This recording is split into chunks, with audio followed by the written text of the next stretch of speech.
Ayan. Si ano na daw, si Small na daw at saka si Kauri ang bahala sa paglalagay. Si ano na lang, si Lola Park nga i-guide ko. Sasamahan ko pa si Ace. Yun ang ano natin, dilema.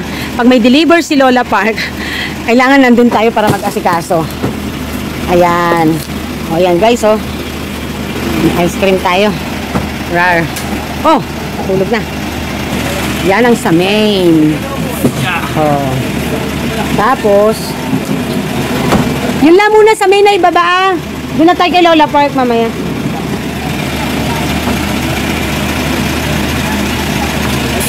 May priya ka? Wala?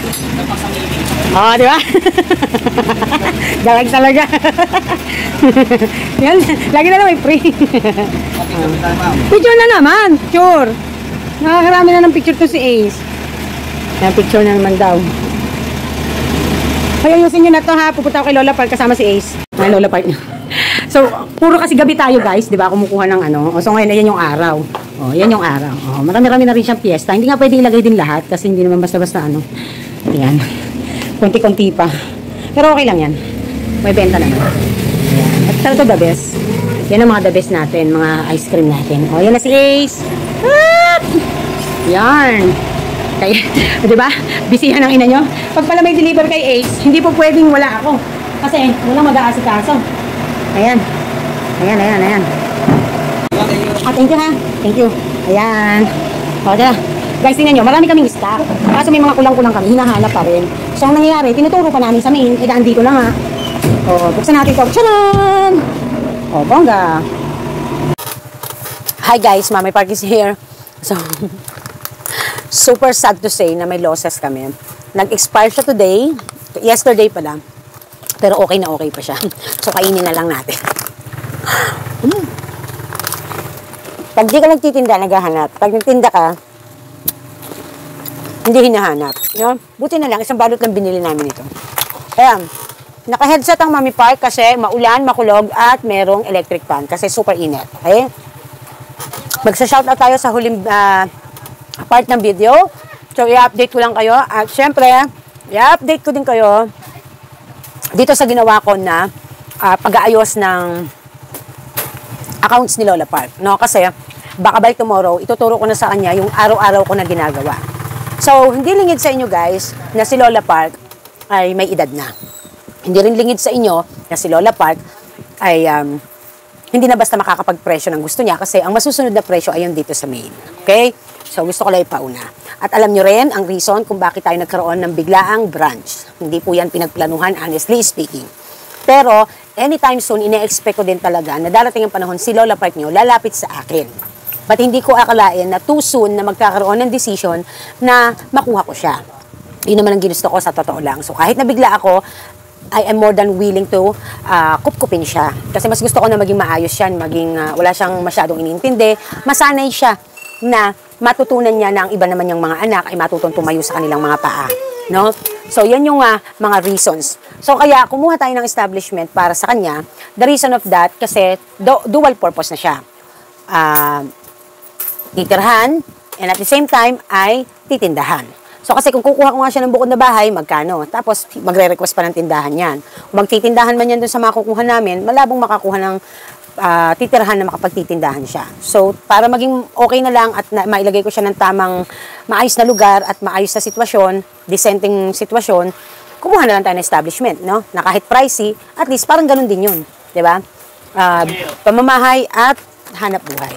So, ang purpose niya ng yung branch na yan ay para ma-cover up at ma-sustain si Lola Park. Kung meron man tayong makukuha dyan at sobra na income para makubra natin, edi thank you, no? But the main purpose of that is to cover up Lola Park. So, kasi ganun din yun, guys. Kung kikita ako sa sarili kong hanap buhay, tapos kinuha natin si Lola Park, magagalaw din ang kita ko kasi gagastusan ko na siya. Kasi nga, kinupkup na natin, di ba? Kinuha na natin. So, ganun din yun. So, why na lang na mag-create ng isang negosyo, mag-build up ng isang negosyo na can possibly sustain her? Diba? At least, nasa magandang kalagayan na lessen pa ang gastos ng Mami Park. So, yun yung ano natin doon. Yun yung purpose natin doon. Okay? So, gusto ko lang remind kayo para maintindihan nyo, ha? Kasi ba mga mamaya, mag-expect kayo ng ko takot kasi nasa trial and error method kami, no? Actually, napakahirap ilaban yung sitwasyon ngayon ni Lola Park, honestly speaking. Diba? But because gusto ko na ang Lola Park nyo, syempre, may ginagawa at nasa maayos na sitwasyon, ginawa natin. Okay. So, update muna po sa, nakikita nyo po ba? Ayan po yung, ayan, makalat. Yung pong gilid na ano na naplatadahan, yung 'di ba po binutas dito sa amin sa kabilang store, yung extension. Ayan siya. Okay? So pinlatadahan na kanina. Nakakuha tayo ng gumawa niyan, yung kapatid ni Small, yung ating pang-umaga na tindera. So good thing na lang. Okay. So kanina din dumating yung may-ari. Ikinonsern ko yung problema sa plumbing. So ang naging usapan namin, parang ako ang gagastos muna and then ilalas na lang sa babayaran kong upa sa susunod na bayarin. So, inaano ko talaga kasi gusto namin talaga na nasa ayos. Kasi syempre, pinoprotektahan namin yung aming, yung aming items na ilalagay dyan. Kumuha ka nga ng unit, di ba? Para maiayos ang mga paninda mo, hindi para mabwisit, no?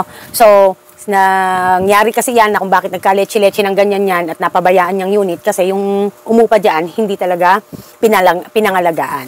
Naawa din ako sa may-ari. Pero syempre, naawa din ako sa sarili ko. Dahil namatay na ako, kakahanap buhay, syempre. Pagka mga major problems na sa mga units, hindi ko na talaga sinasagot. Talagang nagsasabi na ako. Kasi, ang mangyayari niyan, hindi na ako makakaraos. Puro expenses na lang, walang pabalik. Tapos, nade-delay pa ako, no? Nade-delay pa ako dun sa target ko na date. So, yun lang naman yun. Okay? So, ika nga nung may-ari, give and take na lang kami. Okay naman. Okay.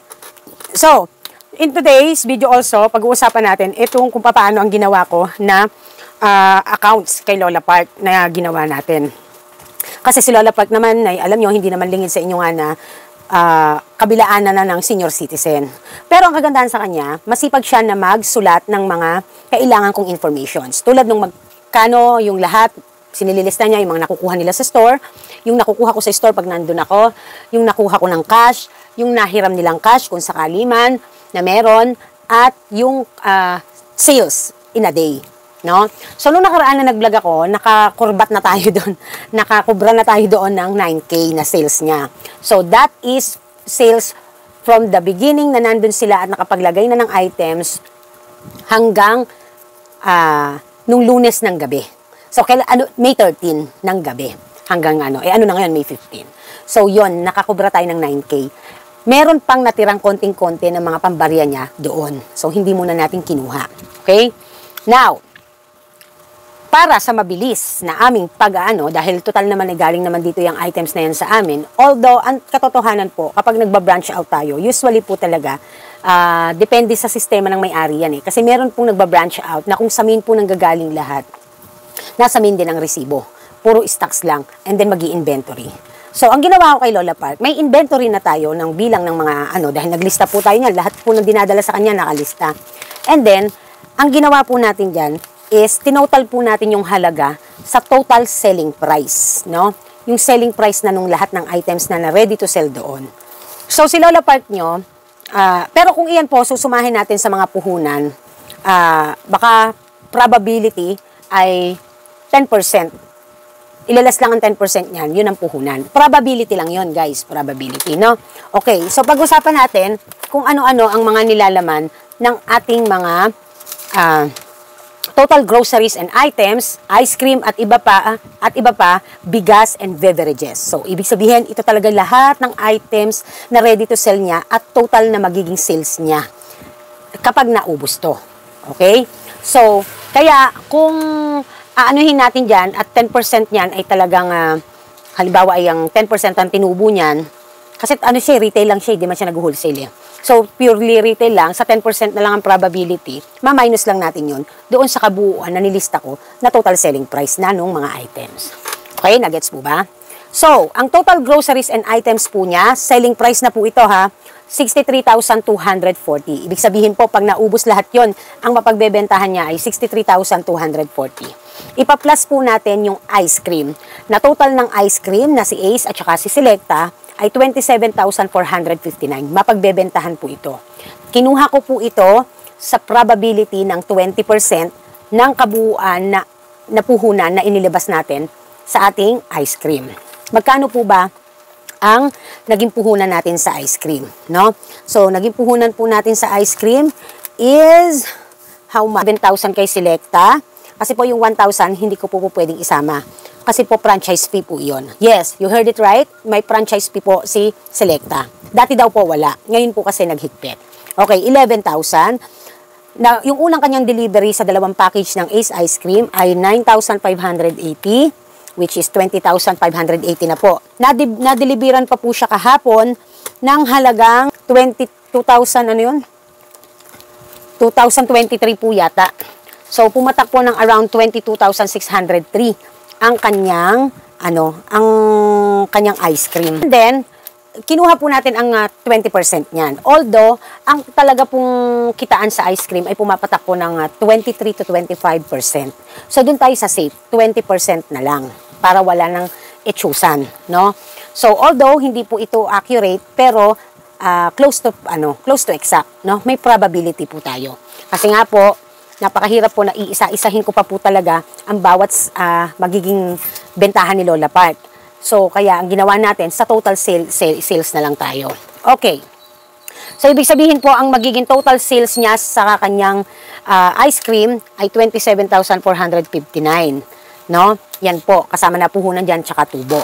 Ngayon, na 20%. Ngayon, meron po siyang 63,240 na groceries. So, plus, selling price po na to ha, 63,240. So, ibig sabihin po, meron po siyang puhunan, meron siyang mabebenta, ready to sell na kanyang mga items na 90,699. Kasama na lahat-lahat dyan. Sesto, beverages, bigas, lahat na po. 90,699 kung mabebenta po lahat yon. Siyempre, hindi naman mabebenta lahat. Hindi naman masa-sold out, diba? Walang ganon. Okay, pero iyon po ang ating pagbabasihan.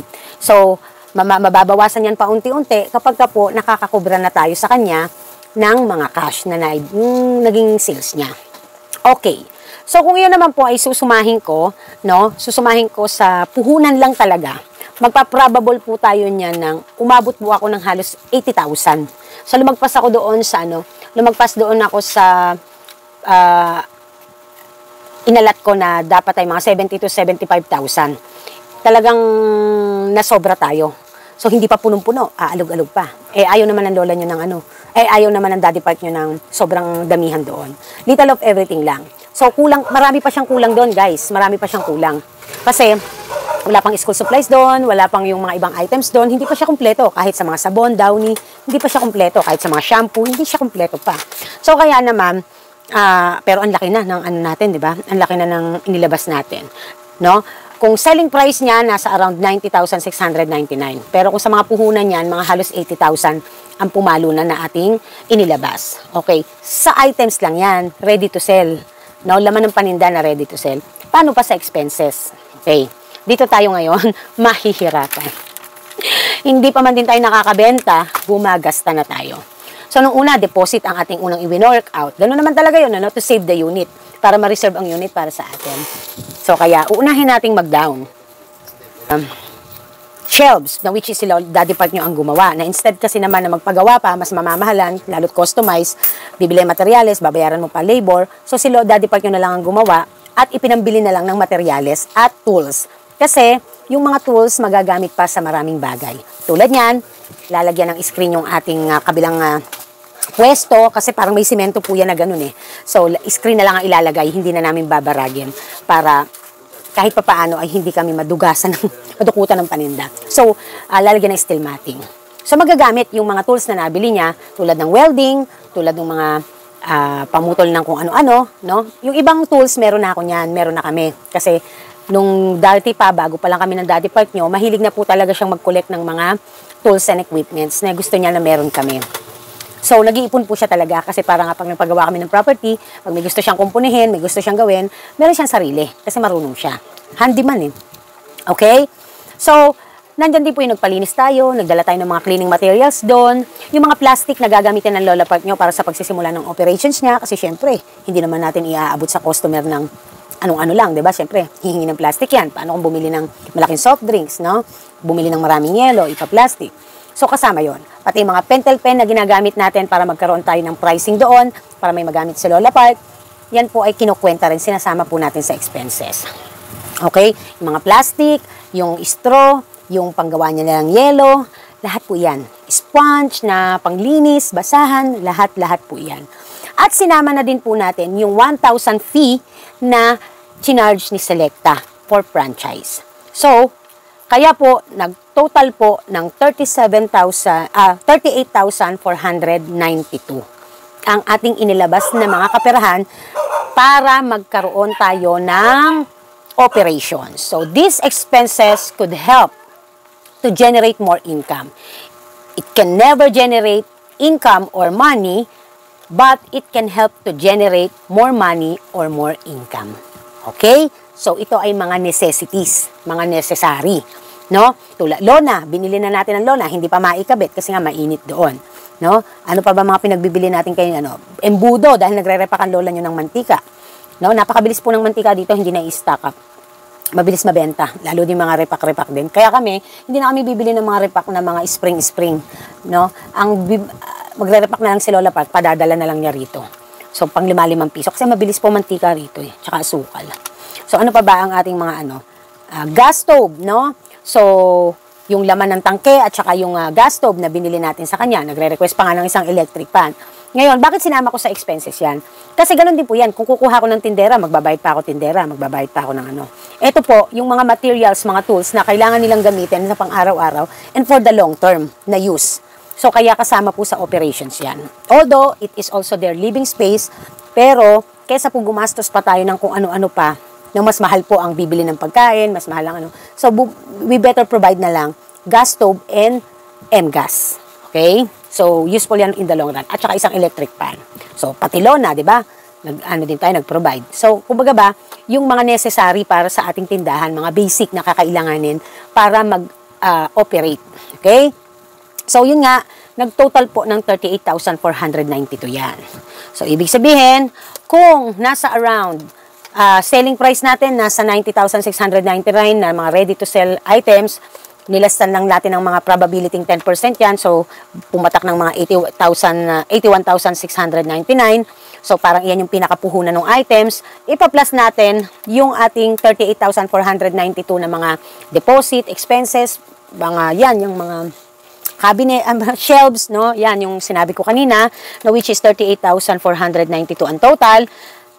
Ibig sabihin po, naglabas na po ako ng total of 120,191. Mga paunang gagamitin sa mga operations at items. Imagine nyo po yan. 120,191 na po ang inilabas natin. At, kung naalala nyo po sa vlog ko, Monday, May 13, ang una ko pong nakuhang cash kay Lola Park nyo ay 9,000 pa lang. So, ang laki pa ng ating babawiin na, ROI or Return of Investments. So, syempre, well, there's no such thing as sold out, pero pag may nasa sold out na ibang items, we need to replenish.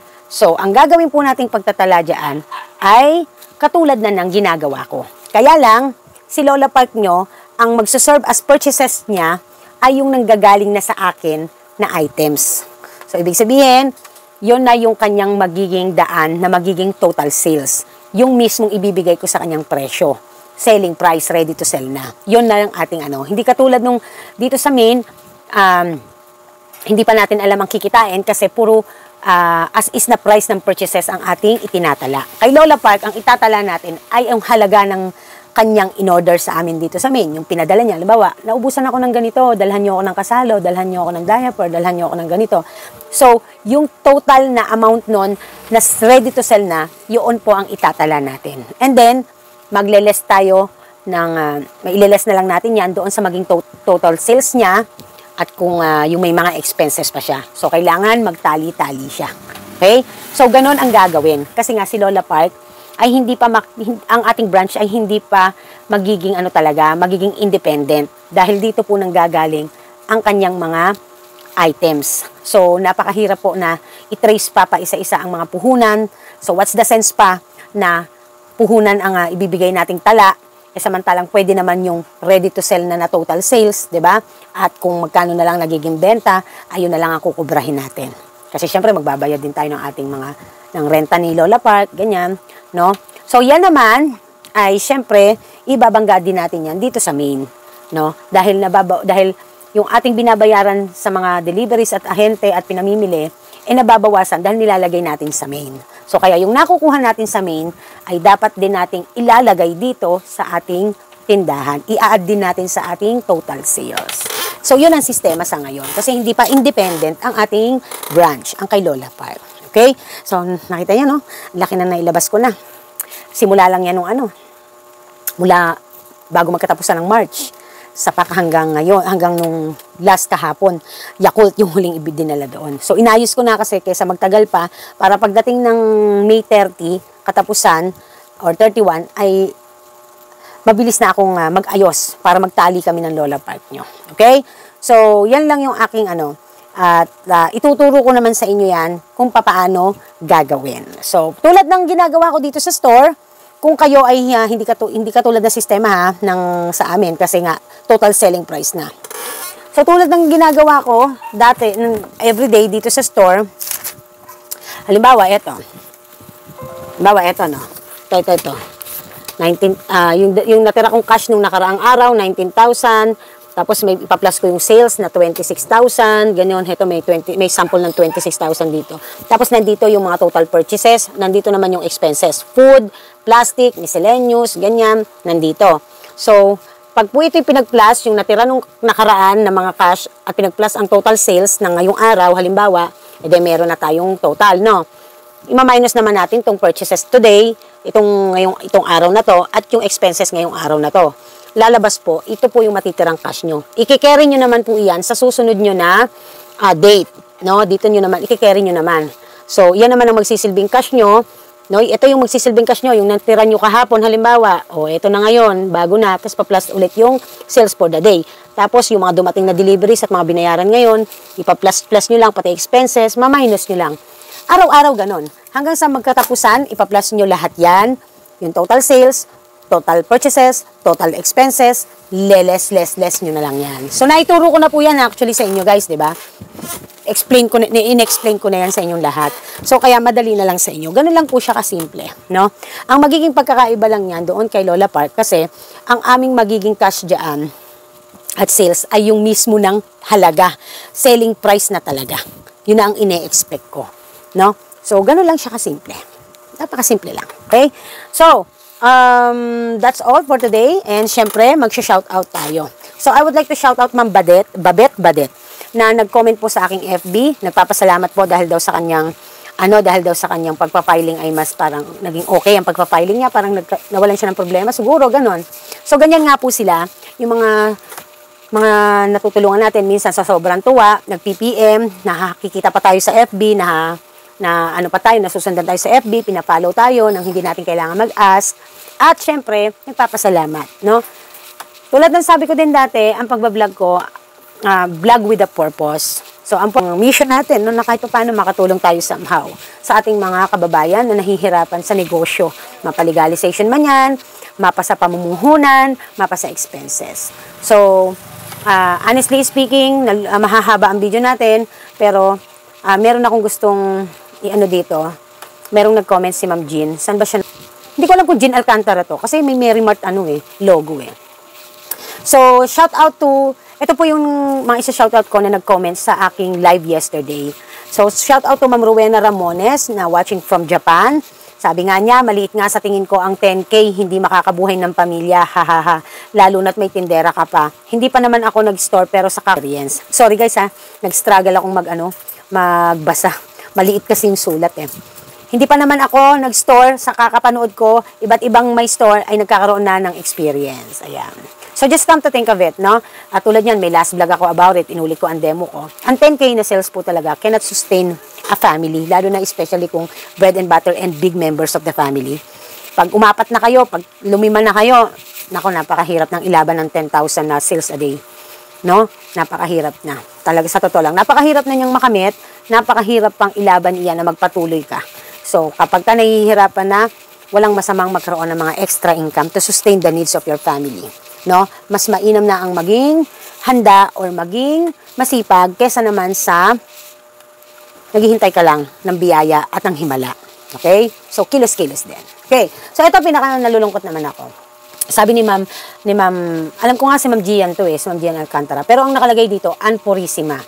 So, sabi niya, Mami Park, tips and advice naman po, paano makaahon or makawala sa utang. Feeling ko, natrap na ako. Dati naman, nakakaya ko, pero ngayon, hirap na makabayad. Dahil sa sobrang tumal. Talaga.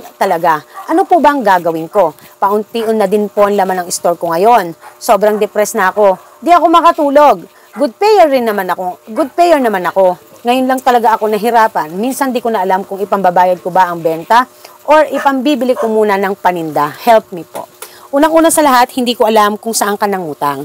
Kasi kung ikaw ay nangutang sa mga lending, no, mga legal na mga pautangan, ay kailangan mo silang unahin kasi masisira ang pangalan mo, maaari kang mapabarangay, mademanda, at maaari kang masira sa maraming mga nagnenegosyo. So, kaya, I would say na wala kang choice but unahin yon. Now, if there is still a time na due date mo, edi syempre, ipamili mo muna para makarolling. No? Kung tansya mo naman ay hindi aabot na makakaparolling ka bago dumating ang araw na makababayad ka, itabi mo na para safe. At parolling mo na lang kung ano lamang natira mo. Ngayon, kung bread and butter mo yan, talaga napakahirap. Alam nyo, isa sa ina-advise sa akin ng Daddy Park, the reason why I want you to lessen your consignment, yung mga, not lending naman, mga bills na binabayaran at mga utang-utang, ganyan, it is because, sabi ng Daddy Park nyo, this year, up to the next 3 years pa, na babagsak po ang ekonomiya ng buong mundo. So, marami po na mga countries na nag-i-import sa atin ng mga produkto from our manufacturers ay sooner or later ay titigil humango dito sa atin. So, ibig sabihin, ang gross gross domestic sales natin at saka yung pang-national natin, yung gross international sales natin ay talagang maapektuhan, bababa. No? Pagka gross domestic sales, ibig sabihin yan, dito lang sa atin yan sa loob ng bansa. Pag naman pang international, so ibig sabihin, kasama dyan yung mga umaangkat sa atin na galing sa abroad. No? Yung mga iba't ibang bansa na umaangkat sa atin sa Pilipinas ng mga produkto. No? So ibig sabihin, yung kita ng ating mga nang-e-export abroad. Okay? Ganon. So, hindi nyo maintindihan yan siguro, marami dyan di maintindihan yan. Kasi parang napakalalim na yan napakalalim ng talakayan yan. It is all about the economic subject and also management subject. However, kaya ko po yan binabanggit sa inyo. Mahalaga po na magkaroon kayo ng forecast. Advanced forecast, ma-foresee nyo na in advance. Kaya po mahalaga, kung magmamarites na rin lang kayo tungkol na sa ekonomiya, kung engage kayo sa negosyo. Hindi napansinin yung Mars nyo na pinariringgam pa kayo sa FB.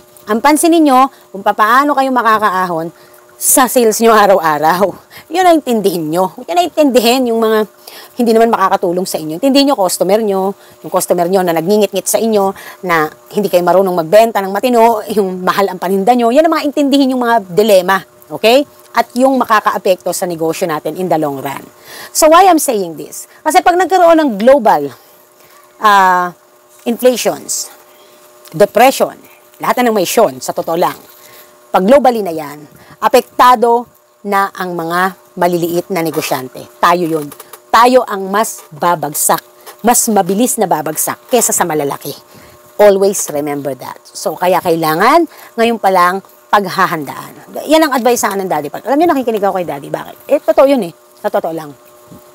Marami na siyang sinabi sa akin. Diyan naman siya magaling. Tagabalita ako yan Yan ang marites ng tungkol sa ekonomiya. Si Daddy ang nagbabalita sa akin. Si Daddy ang nag-explain sa akin kasi I have no time minsan na maggaganyan pa. So, siya ang nagbabalita. Ngayon, ang punto ko lang dito, Ma'am Ann, kapag alam nyo po na matumal, mahina na ang bentahan, wag na basta-basta kukumit sa utang.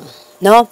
Kung sakali man na darating sa puntong talagang hirap na, hindi nyo naman ginusto, hindi nyo naman din akalain. Siguro kahit ako, yun din ang anuhin ko, no? Baka mangyari din yun sa akin, hindi ko masasabi, di ba? So, dapat matuto sa pagkokontrol, mag-cost cutting, magbawas ng expenses, both personal and both business. Ano pa? Magdagdag ng pagkakakitaan, magdagdag ng extra income, walang masama doon.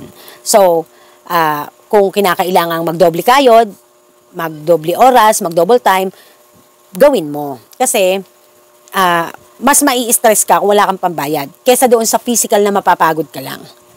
Makaraos ka lang naman eh. Hanggang sa malagpasan mo lang naman eh. And then, huwag ka nang umulit. Huwag ka nang kumuha ng utang na hindi beyond your capacity to pay. Okay? Beyond your capable to pay. So, lesson learned yan. No? So, ang pera dapat ang pinapaikot natin. Hindi tayo ang pinapaikot ng pera. Okay? So, I cannot have so much pa deeper na advices kasi that's the reality, no? Kaya kailangan kapag pumapasok sa obligation, you have to make sure na kaya mong panindigan yan, no? Kayang panindigan. Kaya ako talaga, nagle-lesson talaga din ako sa mga matataas na bills, no? Sa consignment. Kasi para hindi ako mahirapan. Kasi lalo na kung matumal nga, may stock up lang dyan, pero kailangan mo na siyang bayaran. Paano ka makakapaikot? Okay? So, ganun lang siya kasimple. Wag na wag ko commit, or wag na mag-i-stock basta-basta. Magba-buffer stocks kayo, pero hindi naman mabili. Huwag yung gawin. Mag-stocks kayo at mag-focus kayo sa fast-moving products. Okay? So, yun lang. Juan San Mateo 5574. Morning, Mami Park. God bless po. Belated Happy Mother's Day, sabi. And Mean Castillo. Thank you very much. So, always watching here, Mami Park. Sabi ni Sienna Palma, Ricky Anuevo, Teresita Baron, Marijoy Joves, ang dami daw niyang winatch na video ko. Teresita Baron, ang dami ni Ma'am Teresita Baron, Winnie 07, user dash KL4UN7RR9H ba to? And Maria Concepcion, Abueva. Hindi ko nalalabuan ako, sakit sa mata eh. Hindi ko makakita. Si Teresita Baron ulit, si Ma'am Mean Castillo, at si Winnie 07. Okay. So, yun lang po, no? At maraming salamat po sa pakikinig nyo. Pasensya na po kayo at lagi mahaba ang video. At pasensya na po kayo kasi kailangan ina-update ko din kayo para alam natin lahat yung ganap, no? Kung ano ang ating mga journey sa paghahanap buhay. So, this is Mami Park and this is Team Park. Gusto ko lang po talaga itong ma-vlog para magkaroon po siya ng sunod-sunod na journey. Yung ano ba tawag doon? In chronological order yung journey natin. Para wala tayong mai-skip. Okay? Para pag may tanong kayo at na-vlog ko na, hanapin na lang sa ating playlist. Okay? So, this is Mami Park and this is Team Park at nagsasabing, Tindera is my proud career. Fighting! Bye!